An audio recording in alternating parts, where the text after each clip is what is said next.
Anaconda, Montana. It's a tight-knit community of about 9,000 people, tucked away in the heart of the Deer Lodge National Forest. This historic mining town is watched over by a massive, old smelter stack that still towers above everything, a silent monument to a copper-rich past. It's the kind of place where mornings are supposed to be peaceful. But the morning of Friday, August 1st, 2025, was anything but. That morning, the urgent voice of a dispatcher cut through the quiet, blaring over police radios. Reports of shots fired at the Owl Bar on Main Street. Multiple casualties reported. Soon, the news reports began to paint a horrific picture. A scene of chaos unfolding in Anaconda, 4 people confirmed dead, and a massive manhunt underway for a suspect considered armed and extremely dangerous. For the people of Anaconda, that morning wasn't just another Friday. It was the beginning of a town's worst nightmare, and the start of a frantic search for the man who would become known as the Owl Bar Killer. Just after 10:30 a.m., the quiet of Anaconda wasn't just disturbed, it was shattered.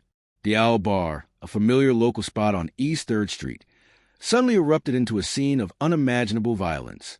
A gunman opened fire, and in just a few terrifying moments, 4 people were dead. When first responders arrived, they walked into a scene of absolute horror. The Montana Division of Criminal Investigation, which took the lead, confirmed the devastating toll. 4 individuals were pronounced dead right there inside the bar. The bar's owner later identified the victims as the bartender and 3 patrons. They were the only other people inside at the time. News of the shooting spread through the small town like a shockwave. In a community as close as Anaconda, the impact was immediate and deeply personal. One local cafe owner, Barbie Nelson, captured the town's feeling perfectly when she told reporters, "It's a small town, so we all probably know someone who was there." This was an anonymous tragedy in a big city. This was personal. The victims weren't just names on a news report. They were neighbors, friends, and familiar faces. In the immediate aftermath, chaos and a rising sense of dread took over. As police tape went up around the Owl Bar, law enforcement from all over the region began descending on the small town. But the gunman was already gone. Authorities didn't take long to identify their suspect, 45-year-old Michael Paul Brown. And that fact sent a new chill through the community, because Brown wasn't a stranger. Public records confirmed he lived right next door to the bar. The man accused of unleashing this nightmare was a neighbor. A SWAT team immediately cleared Brown's home, but he wasn't there. The investigation had just turned into a full-blown manhunt. Warnings began to blast across social media and local news, and they were dire. The Anaconda Deer Lodge County Law Enforcement Center issued an alert declaring the suspect armed and dangerous, and warning that no one should approach him. Fear paralyzed Anaconda. Business owners locked their doors, sometimes with customers still inside, all of them waiting for an all-clear that wouldn't come for hours. The owner of the Firefly Cafe, just down the street, closed her shop around 11 a.m. and waited. Sage Hewitt, who runs a child care center a few blocks away, initiated a lockdown she had practiced for, keeping the children inside and away from the windows. Even the local newspaper, the Anaconda Leader, had to shut its office and delay delivery. The entire town ground to a halt. As another local put it, "We are Montana, so guns are not new to us. For our town to be locked down, everybody's pretty rattled." The search for Michael Paul Brown quickly escalated into a massive multi-agency operation. More than a dozen officers from local and state police, with the FBI providing support, converged on the area. They had a lead.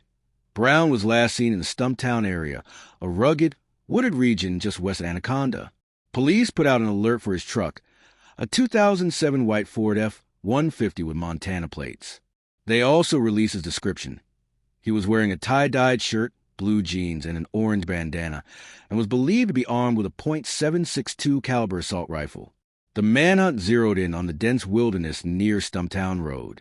The terrain itself presented a formidable challenge. This was a search across mountainsides and through thick forests. A police helicopter scanned the trees from above, drones provided eyes in the sky, and K-9 units searched on the ground. For hours, officers meticulously combed the area, locked in a tense and dangerous search for a suspect who had seemingly vanished into the woods. As the day wore on, the urgency only grew. Montana Congressman Ryan Zinke urged residents to stay inside and lock their doors. Governor Greg Gianforte announced he was closely monitoring the tragedy. The community held its breath, refreshing news reports and social media for any sign of an arrest.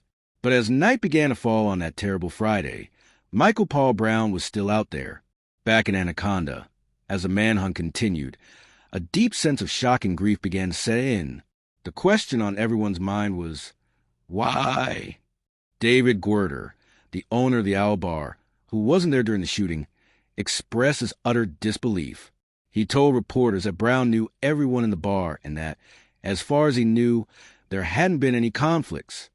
"I just think he snapped," Guerter said, but for a community reeling from the attack, that explanation offered very little comfort. And while a tragedy of this scale has been rare in Montana's recent history, it is a stark reminder of a larger, deeply troubling pattern across the United States. The Gun Violence Archive reports thousands of mass shootings in the U.S. in recent years, a statistic that is both staggering and heartbreaking. Each number represents shattered families and communities traumatized by violence. The consequences of gun violence go far beyond the initial act, creating ripples of psychological trauma and eroding the sense of safety in communities large and small. The horror that came to Anaconda on August 1st is a painful example of how quickly violence can tear through the fabric of a town, leaving scars that may never fully heal. Right now, the manhunt is still underway.